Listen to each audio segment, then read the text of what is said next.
Ek slaan my oë op na die berge. Waar sal my hulp vandaan kom? Hou jou oë gerig op Jesus. Hy is die lighuis wat lig en vrede bring. Hy is jou redder. Wie sal jy dan vrees?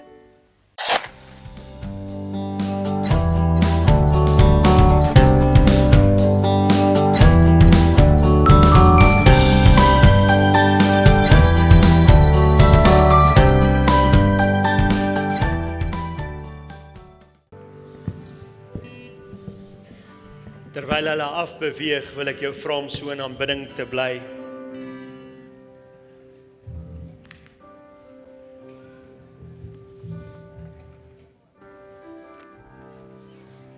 Net so 'n bietjie jou verbeelding te gebruik.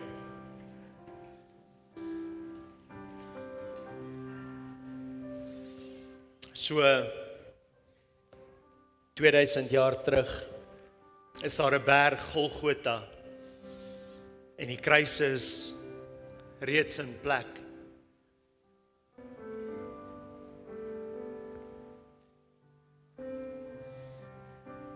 En jy sit daar waar jy sit en jy staan voor of jy staan daar voor hierdie kruise en jy wonder, wie gaan vandag hier moet sterf? Wie gaan vandag hierdie aaklige dood van die kruis sterf? Wie gaan hier moet hang en die prys betaal vir sy sonde? Wie gaan dit wees? En terwyl jy so sit en wonder wie dit gaan wees, roep die persoon wat dit alles reël jou naam uit en hy sê, Roan, dis jou kruis. Staan op. Dis jou kruis. Jy is die persoon wat hier gekruisig gaan word vandag, dis jy, skryf my jou naam daar. Dis jou kruis. En jy dink, maar dis nie regverdig, hoe kan dit wees? Ek is alright, ek weet nie wie van julle ken vir Roan nie, maar hy is nie so bad nie, skryf my jou naam daar asseblief. Hy is nie so bad nie, Roan dink, maar ek is nie so bad nie, hoe kan dit wees? Wat het ek al verkeerd gedoen? Ek het nog niemand doodgemaak nie, kom nou. En terwyl jy so sit en dink, hoor jy, hoe roep iemand jou naam uit, Rudy? Kof my. Dis jou kruis. En jy hoor dat die persoon sê, dis jou weer, dankie. Hy sê, hierdie kruis, skryf my jou naam maar onder sy naam. Hy sê, hierdie kruis is jou kruis. En Rudy dink, maar nee man, julle moet 'n fout maak vanoggend, kom nou. Kom maar, ek is nie so bad ou nie. Ek is redelik okay en die meeste van my vriende dink ek is okay. Ek is nog nooit in die tronk gewees nie, man. Ek het nog nooit 'n moord gepleeg nie. Dit is onmoontlik. En terwyl jy daar sit, roep hulle jou naam uit en hulle sê, Mona, dankie Boeta, skryf my jou naam daar. En jy dink, nee, ek is dan beter as al hierdie ander skirminkels wat uitgeroep is. Ek is dan beter as al hierdie ander mense wat hier aan die kruis hang. Ek is beter as elkeen van hulle. Hoe kan ek gekruisig word? Hoe kan ek skuldig wees? Daar moet 'n fout wees. Daar moet 'n fout wees. Maar jy sien, totdat ek en jy nie op 'n plek kom waar ons besef, dis ons name wat hier moes staan, gaan ons nie verstaan wat Jesus hier gedoen het nie. Die persoon kom en hy begin praat en hy sê, nee, jy verstaan nie. Dit is nie net die moordenaars nie. Dis almal wat gesondig het, wat aan hierdie kruis moet hang. Dis nie net die wat die aakligste sonde gedoen het nie, dis almal wat aan hierdie kruis moet hang. Inteendeel sê Romeine 3 vir ons, sit vir my Romeine 3 op, hy sê, want almal het gesondig, en het ontbreek hulle aan die heerlikheid van God. Elke leen, en die persoon wat dit reël sê, nee, as jy al ooit aan 'n vrou of 'n man gedink het wat nie jou huweliksmaat is nie, en jy het hulle begeer, dan moet jy hier kom hang. Sê as jy al ooit vir iemand gelieg het, en jy voordele uitgetrek het, dan moet jy hier kom hang. Jy kan dit 'n wit leuen noem soveel soos jy lus het, jy moet hier hang. Hy sê as jy al ooit iets teen jou broer gehaat het en jy het hom, Jesus sê raka genoem, jou idioot genoem, as jy al ooit jou broer gevloek het, dan moet jy hier kom hang.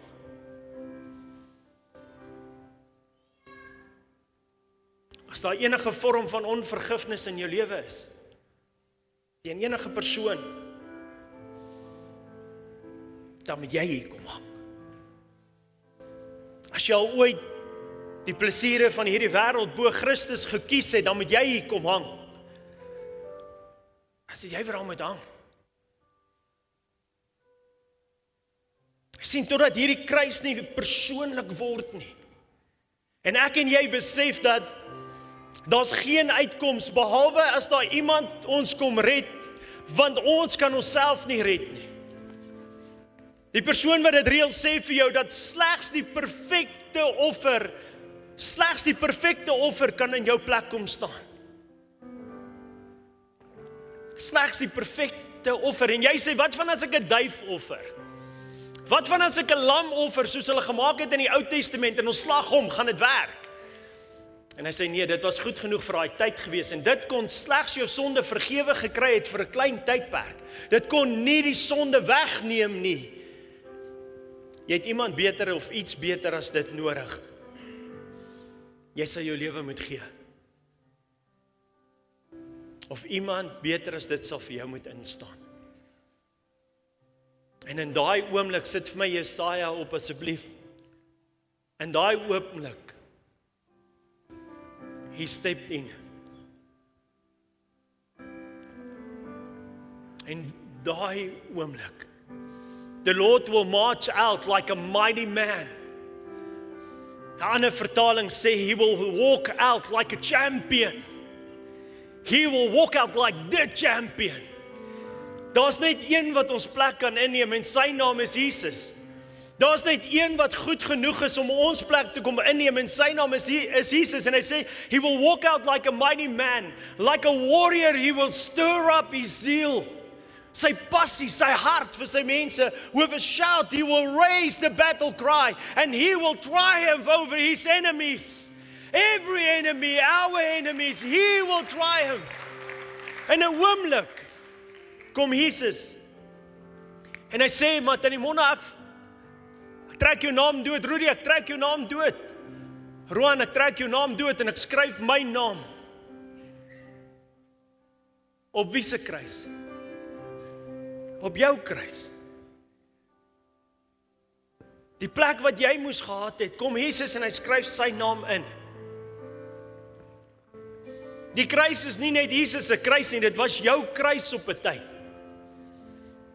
En totdat ons nie verstaan hoe persoonlik dit is nie, gaan ons nie verstaan wat Jesus gedoen het nie. En hy kom en hy tree in, geef my die res van daai skrifgedeelte, Boeta. Hy sê, I will lead the blind by ways they have not known. Along unfamiliar paths I will guide them. I will turn the darkness into light. Before them I will make rough places smooth. These are the things I will do. I will not forsake them. But those who trust in idols, who say to images, you are our gods, will return back in utter shame. Ons het een champion. Ons het een Jesus, daar's een wat vir ons kan sterf en dis hy en daar's niemand anders nie. Die psalmis skryf in Psalm 20 vers 7 en dan sê hy, some trust in chariots and some trust in horses, but I will put my trust in the Lord. I will trust Jesus Christ. Ek sal my vertroue op hom sit en ek sal glo dat sy offer genoeg is en ek sal glo dat hy dit sal wegneem en dat hy waardig is om my plek in te neem. Die skrywer van Hebreërs skryf en sê hy, ons moet ons leidsman volg. Ons moet vashou aan ons leidsman, want hy is die volëinder van ons geloof.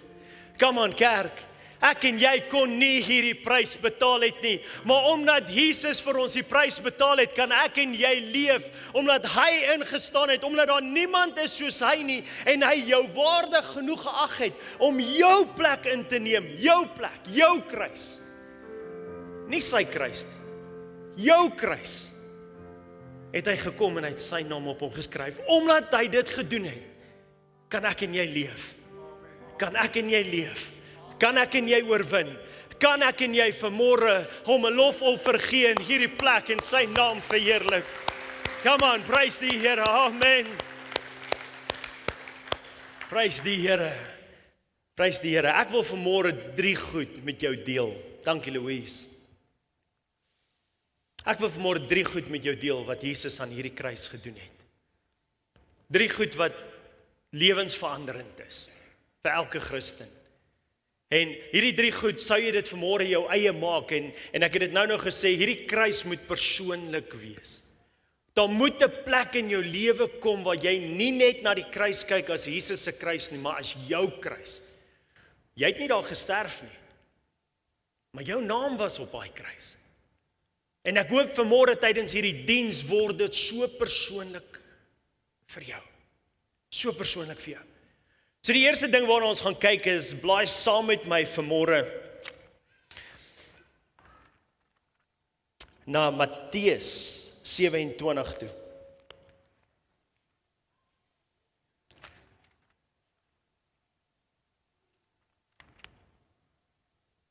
Jy kan hom vir my opsit, dankie.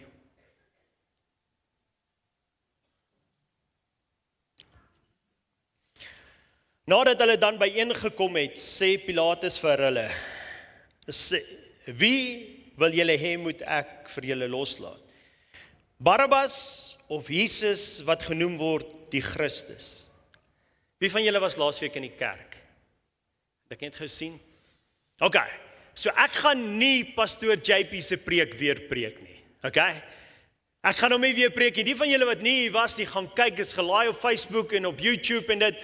En hy het gepraat oor hoe Jesus ons plek, Barabbas se plek kom inneem het. Maar ek kan nie vanoggend aangaan deur om nie heel eers dit uit te wys nie. Okay?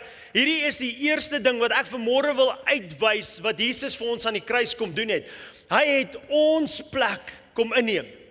Die kruis was voorberei vir Barabbas. Barabbas se naam was opgeskryf op die kruis en Jesus het gekom en sy plek ingeneem.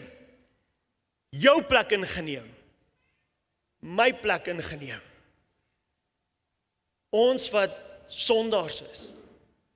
Wat beteken dit as ons sê Jesus het sy plek ingeneem? Wat ons sê is dat Jesus het sonde geword in plek in sy plek.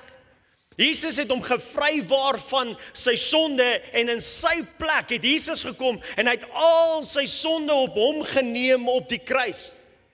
En ek wil jou vra vanmôre om dit persoonlik te maak vir 'n oomblik.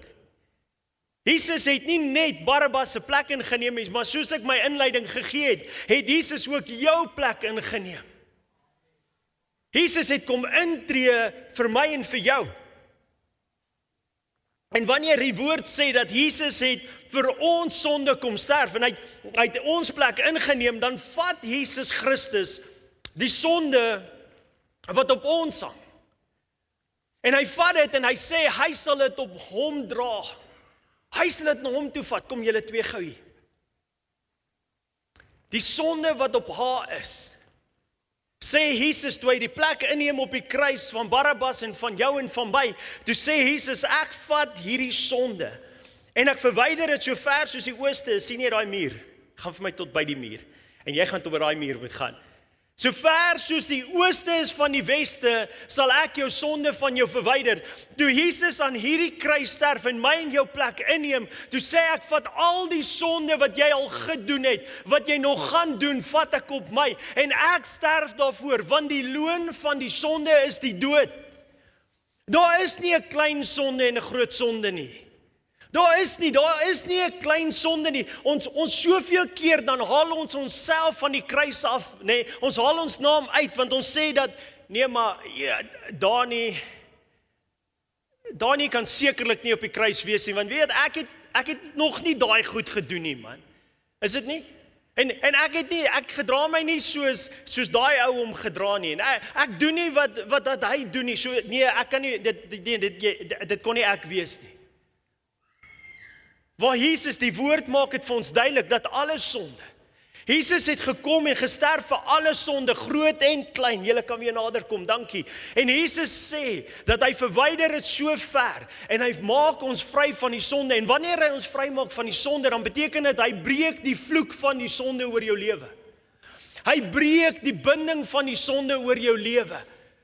Hy breek dit oor jou lewe. Hy verwyder dit van jou en hy hang dit op sy kruis.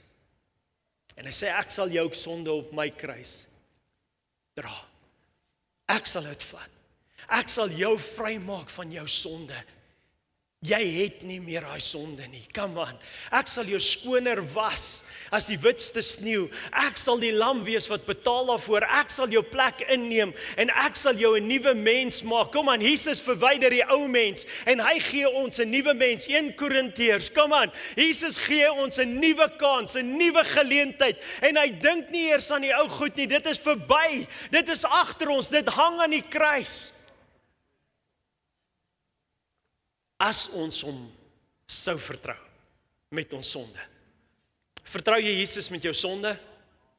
Is jy bereid om dit vir hom te gee? Want dit beteken nie net die sonde wat jy gedoen het nie, maar ook die sonde wat jy nog gaan doen. Jesus wil dit hê. Jesus wil daai vloek en die binding van sonde op jou lewe breek, sodat dit nie aanhou en aanhou nie, nê? En Jesus vat dit vanmôre en hy sê, ek is bereid om dit alles te vat. Die tweede ding wat Jesus gedoen het, soos hy gesê het, ek gaan nie lank daar stil staan nie, daar's 'n great preek daaroor gepreek laasweek. Die tweede ding, laat ek eers dit uitwys. Barabbas, hierdie was vir my so cool, toe ek en Pastor JP die week so 'n bietjie journey oor laasweek se boodskap, toe gaan soek ons, wat beteken die naam Barabbas? En in die Arameerse taal beteken die naam Barabbas die seun van 'n aardse vader. Die seun van 'n vader. Is dit nie amazing hoe die hemelse Vader, die seun van die hemelse Vader gestuur het om die plek in te neem van die seuns van die aardse vaders, sodat hulle ook seuns kan word van die hemelse Vader. Amen. Is dit nie amazing nie? Is dit amazing hoe die woord by mekaar kom en Jesus maak ons ook seuns.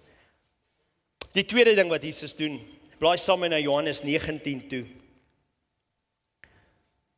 Johannes 19 vind ons vir Pilatus en hou hom eers gou af.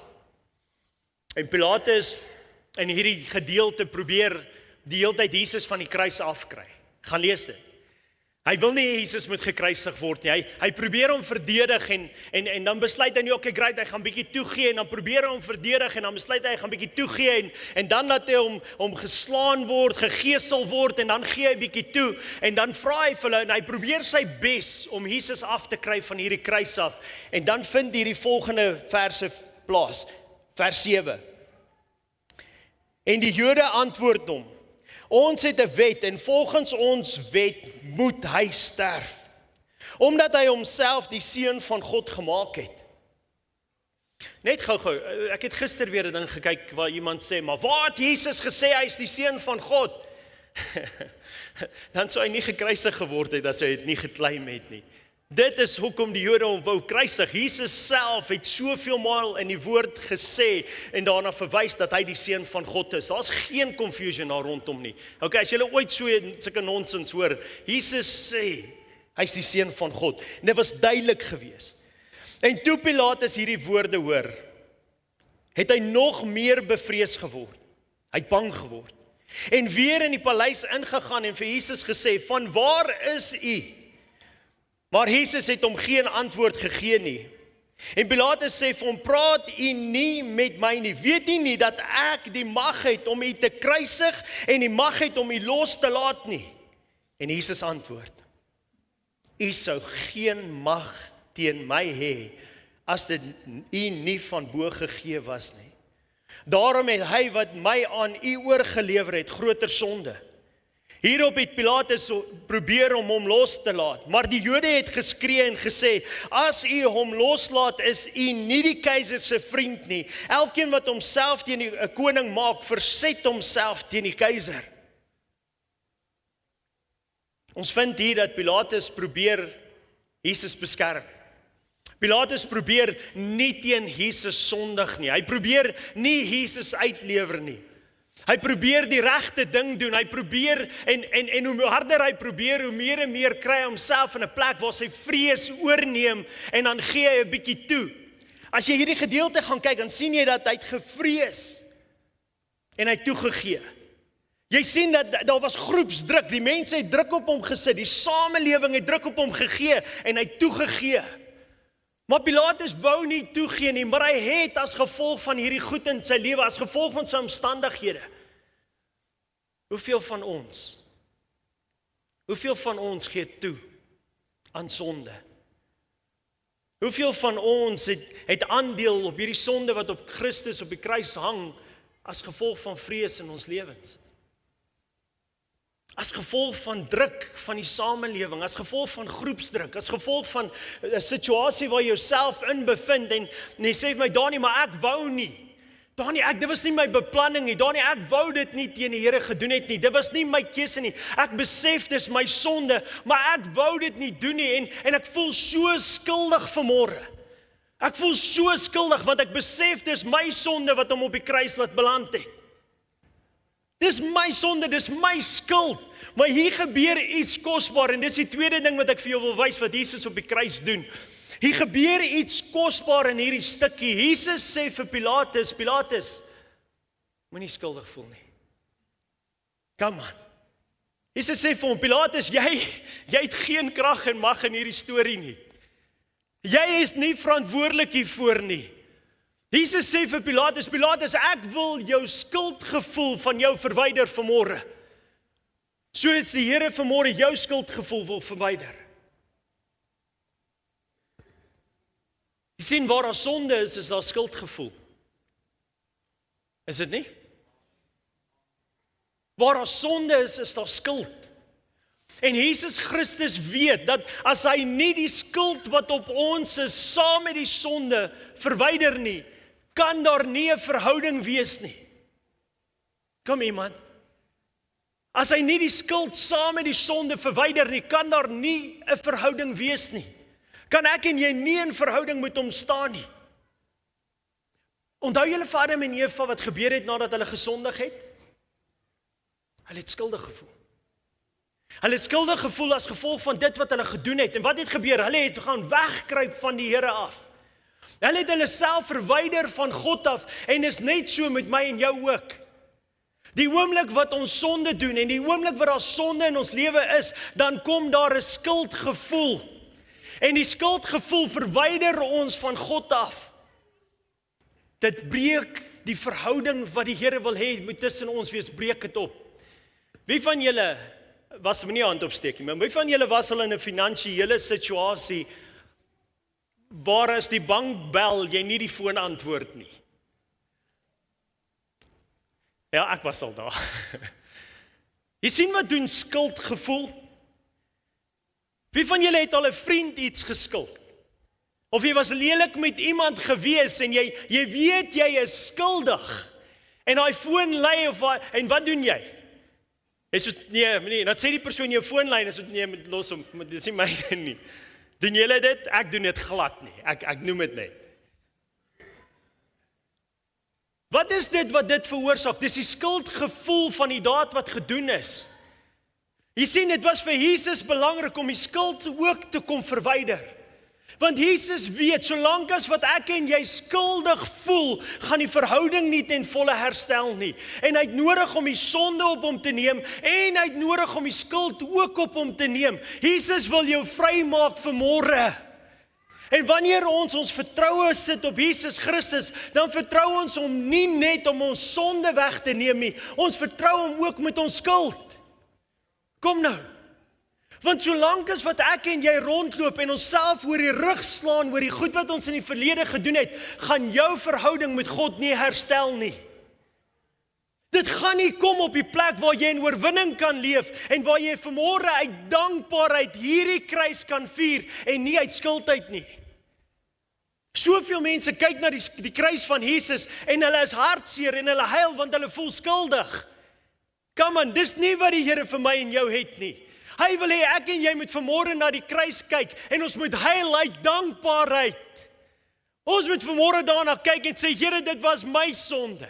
Dit was my kruis. En U het my vrygemaak. U het die sonde van my verwyder. En U verwyder selfs die skuld. Die Here sal nooit weer daaraan dink nie. Ek is vry. En wie die Gees van God vrymaak, is waarlik vry. Dink daaraan. Die skuld is verwyder. Antwoord daai foon, dis jou vriend wat bel en sê, moenie skuldig voel nie, hy is eintlik meer skuldig as jy, en nou moet nie oor worry nie. Antwoord daai foon. Dis Jesus wat vanmôre vir jou sê, moenie worry nie, jy het nie so groot aandeel daarin as wat jy dink nie. Omdat jy na my toe gekom het, is ek bereid om dit te vat. As jy nie na my toe kom nie, ja, is jy skuldig. As jy na my toe kom, vat ek dit alles. En ek maak jou vry. Ek verwyder die sonde en die skuld van jou af. En ek gee jou 'n tweede kans. Ek gee jou 'n nuwe lewe. Die Satan is die accuser of the brethren. En solank as wat ek en jy skuld op ons dra, gaan die vyand ons bly accuse. Het jy al op 'n plek in jou lewe gekom waar jy jou hart vir die Here gegee het? 'n nuwe lewe begin het. En dan 'n jaar of 2 jaar later dan sê iemand vir jou, ja maar ek onthou wat jy 5 jaar terug gedoen het. Dis nee, dis nie ek nie. Daai skuld is nie meer op my nie, die Here het my vrygemaak. As jy deur hierdie bad water is, dan sê die woord, jy word saam met Christus, gaan lees Galasiërs 3, jy word saam met Christus gekruisig, en jy staan saam met hom uit die dood uit op, deur die doop, gaan lees dit. En jy dra nie meer die skuld op jou nie, Jesus maak jou waarlik vry. Ek het 'n gesegde wat sê, law without relationship leads to rebellion. Law, wet, sonder verhouding, lei tot rebellie. En Jesus Christus weet dit. En hy weet, dis hoekom die volk van Israel oor en oor bly sondig het. Dis hoekom die volk van Israel nooit vrygekom het van hulle sonde nie. Want hulle het skuldig gebly. En solank as wat jy skuldig bly, is jy nie vry nie. En Jesus kom en hy verwyder die skuld, sodat die verhouding weer kan herstel. As jy vanmôre hier sit en jy het iets teen iemand. As jy vanmôre hier sit en jy het iets teen iemand, wil ek jou vra om die skuld ook te verwyder. Kom maar, moenie net die daad vergewe nie. Ek voel nie die Heilige Gees lei my nou daartoe. Moenie net die daad vergewe nie, vergewe die skuld ook. En hoe doen ons dit? Deur om die persoon nie meer daaraan te herinner nie. Dit help nie jy sê jy is vergewe nie, maar ek gaan dit onthou en ek gaan teen jou hou en solank as wat, dan is die skuld nog steeds op die persoon en hy is nie vergewe nie. En Jesus vergewe nie so nie, Jesus vergewe die sonde, maar Jesus vergewe die skuld ook. En hy maak ons vry sodat die verhouding herstel kan word, sodat ek en jy as kinders van God gehoorsaam aan hierdie woord kan leef en dan van daar af 'n pad saam met hom stap. As jy net vanoggend jou vertroue in Jesus sal sit. Dis wat Jesus doen. Hy kom eerste plek en hy neem ons sonde op hom. Die tweede plek is hy kom en hy neem ons skuld op hom.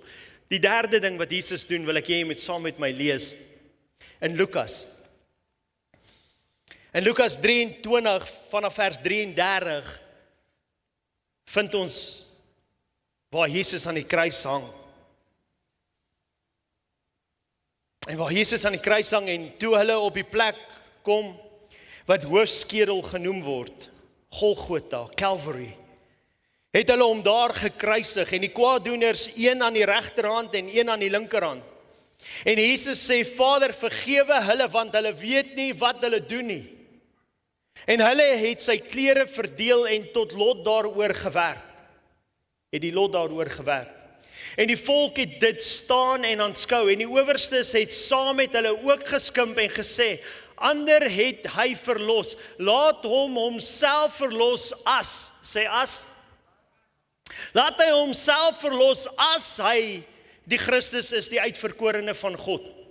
En die soldate het hom ook gespot en gekom en vir hom asyn gebring en gesê, sê as u die koning van die Jode is, verlos u self. Dit is vir my so mooi dat Jesus op hierdie plek in sy lewe waar hy op sy slegste oomblik is, sy seerste seer ervaar, sy meeste betrayal ervaar. Mense, sy vriende, hulle rou op hom gedraai het, en Jesus regtig op 'n bitter slegte plek is nog steeds die woorde uitspreek, Vader, vergewe hulle, want hulle weet nie wat hulle doen nie. Dit is vir my so kosbaar dat Jesus nog steeds bereid is om my en jou te vergewe, Pilatus se skuld weg te neem, die sonde van Barabbas op hom te neem, selfs die sondes wat ek en jy doen vandag nog. Selfs nadat ons weet hy gekruisig is. En hy bereid is om dit op hom te neem en hy bereid is om al hierdie skuld te vat en dit. Want Jesus het geweet dat elke sonde wat gedoen word teen hom is.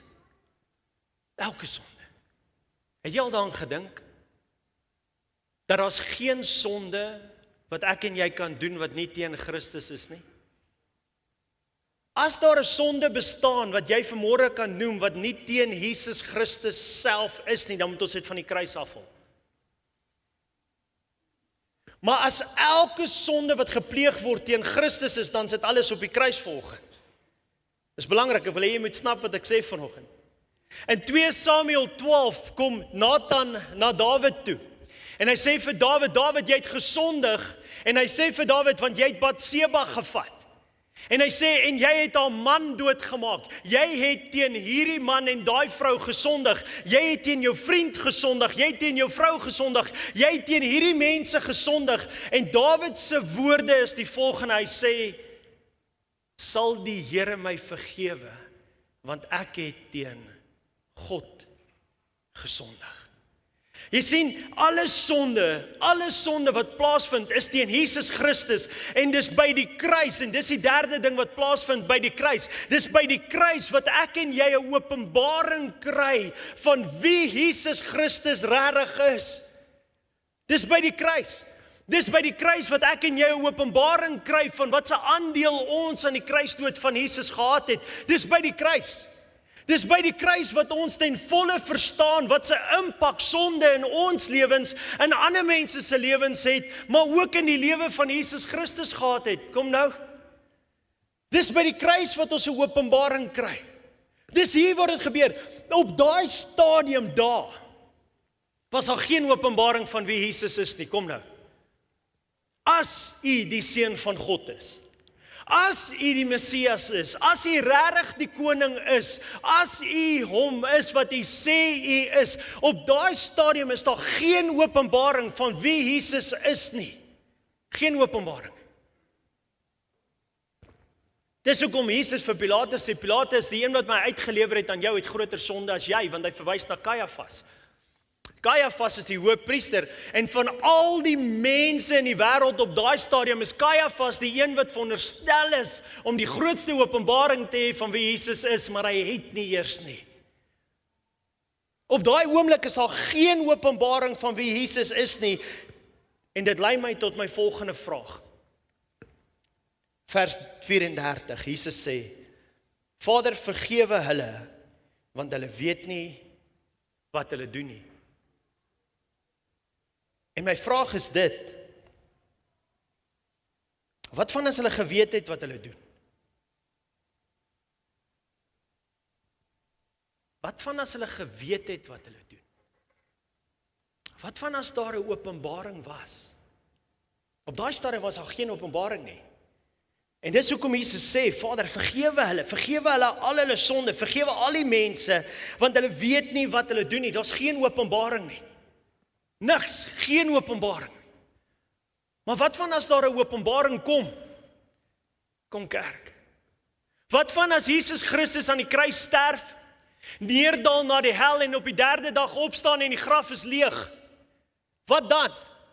Wat van as Jesus Christus werklik opstaan 3 dae later en hy bewys homself aan sy disippels vir die volgende 40 dae en hulle verkondig sy goedheid en sy grootheid en hulle praat van die feit dat hy leef en vir 2000 jaar verklaar die kerk, wonderwerk op wonderwerk, getuig die kerk dat Jesus leef.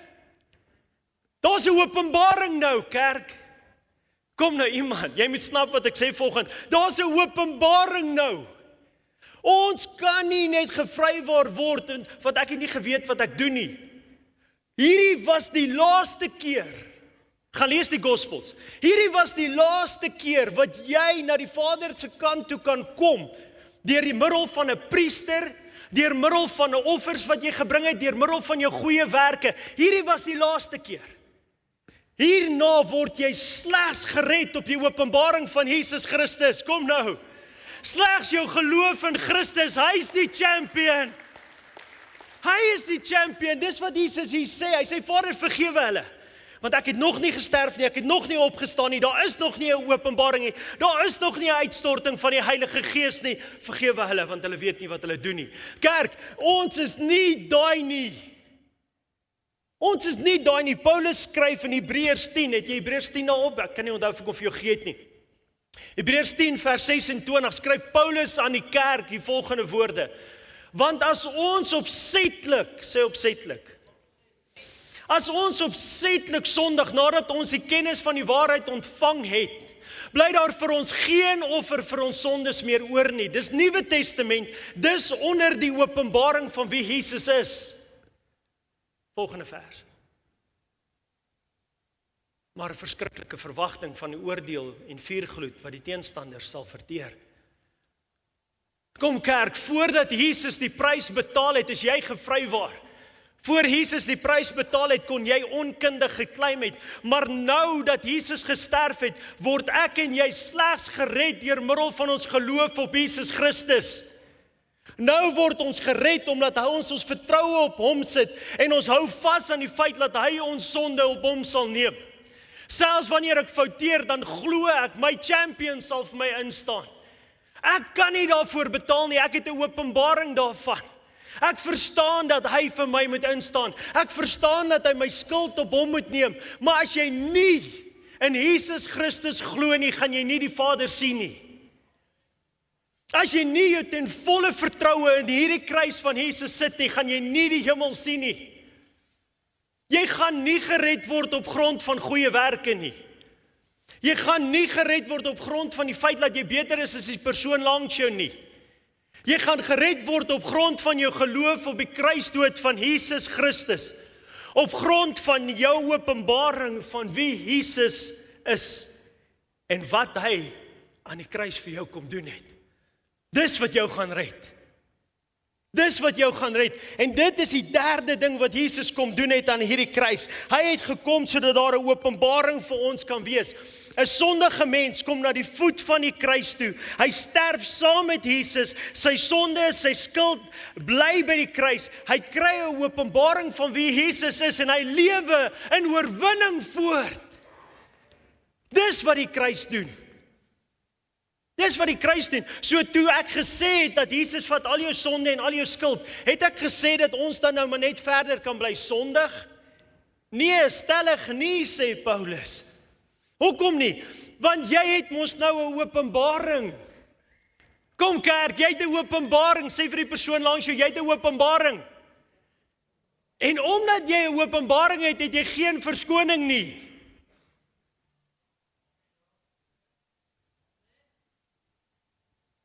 Is ek reg of verkeerd? Omdat jy 'n openbaring het, het jy geen verskoning om verder te lewe in sonde en te maak asof dit fyn is en te maak asof dit nie 'n impak het op die kruis nie en te maak of dit alright gaan wees. Nee, wanneer jy jou hart vir die Here gegee het, dan kom leef die Gees van God in jou en jy voel dit wanneer jy fouteer. Jy weet dit en jy weet dat daai skuldgevoel jou gaan wegdryf van die Here af en dan bring jy terug kruis toe en jy bely jou sonde. Jy gee dit vir hom. Jy los jou skuld by die kruis en jy gaan lewe in daai openbaring verder. Jy gaan lewe in oorvloed, jy gaan lewe in vryheid. By die kruis kry ons 'n openbaring van die liefde van God, die genade van God, van die prys wat hy betaal het, wat hy bereid is om te doen vir my en jou. By die kruis kry ons 'n openbaring van alles wat hy sal doen vir jou, as jy jou lewe vir hom sal gee. By die kruis kry ons 'n openbaring, maar dan kan ons ook nie ons rug net op hom draai en net voortgaan asof ons nie 'n openbaring het nie. Dis by die kruis. Jesus nooi ons elkeen En ek gaan afsluit met hierdie gedagte in Johannes 19.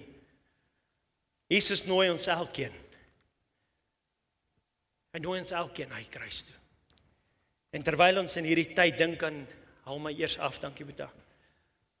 Terwyl ons in hierdie tyd die kruisdood van Jesus herdenk, wil ek hê jy moet dink aan dit wat Jesus vir jou gedoen het.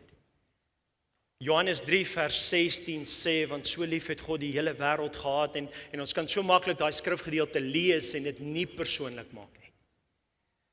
Want so lief het die Here jou gehad, dat hy jou by die naam noem, en dat toe Jesus aan die kruis hang, na jou plek ingeneem het, en hy aan elkeen van jou sonde gedink het, en elke sonde wat jy gaan doen, selfs nog na die tyd, en hy bereid was om jou te vergewe daarvoor, en bereid was om jou skuld op hom te neem, omdat hy weet hoe lief jy hom het, omdat hy weet jy is bereid om te probeer, omdat hy weet jy sit jou geloof in hom, en jy is bereid om te worstel met goed in jou lewe, jy is bereid om hom te vertrou, dat hy vir jou gaan instaan.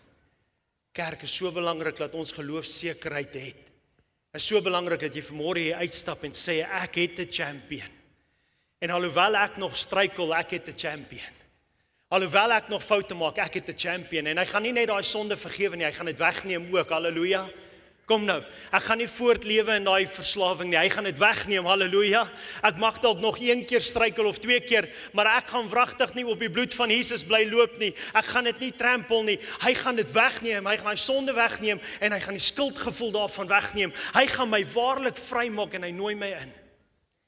En dan in vers 30 sê Jesus die volgende, gebeur die volgende, Johannes 19:30, en toe Jesus die asyn geneem het, sê hy, dit is volbring.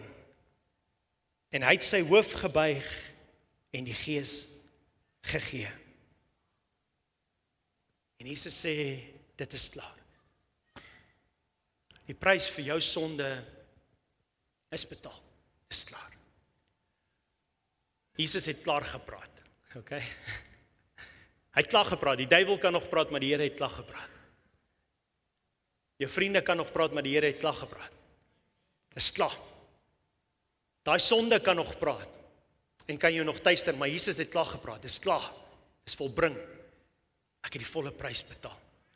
Al die sonde wat jy gedoen het en alles wat jy nog moontlik kan doen, as jy net jou vertroue op my sal sit en hierdie pad met my begin stap.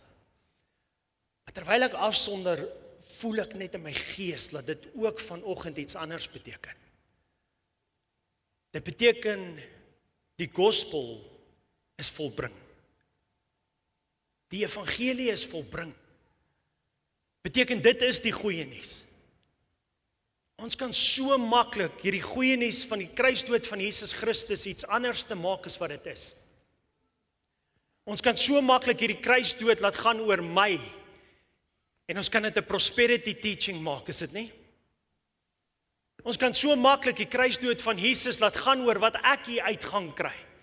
En wat ek hier uit kan kry, en wat ek wil hê, en wat die Here vir my moet doen, en hoe hy my moet seën, en hoe hy my goed moet herstel, en vir my moet deure oopmaak, en hy moet my God wees, waarna toe ek gaan, en hy doen vir my al hierdie goed, en ons vergeet dat dit gaan oor hom.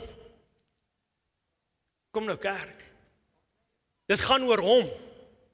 Dit gaan oor hom, en as dit oor hom gaan, dan lewe ons vir hom.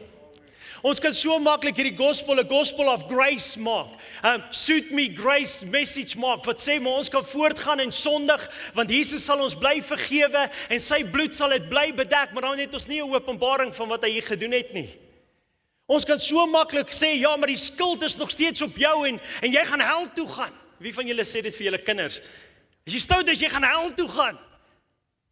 Nee, sit jou vertroue op Jesus Christus, en hy's bereid om dit alles te betaal. Hy's bereid om die prys te betaal. Hy's bereid om die skuld te vat, maar dan met jou openbaring, in 'n openbaring van wie hy is lewe.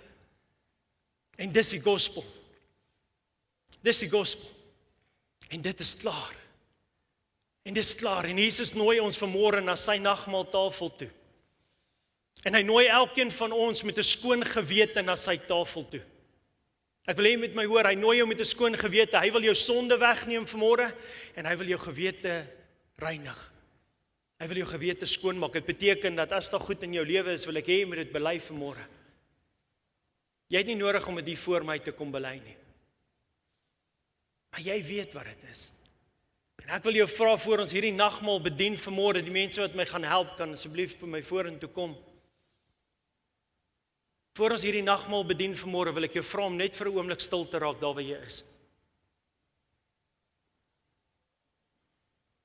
Net vir 'n oomblik stil te raak.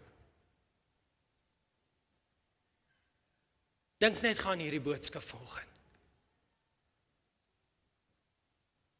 Het jy al jou volle vertroue op Jesus Christus gesit? Het jy hom al die Here van jou lewe gemaak? Is hy jou champion? Is hy die een wat jou sonde wegneem?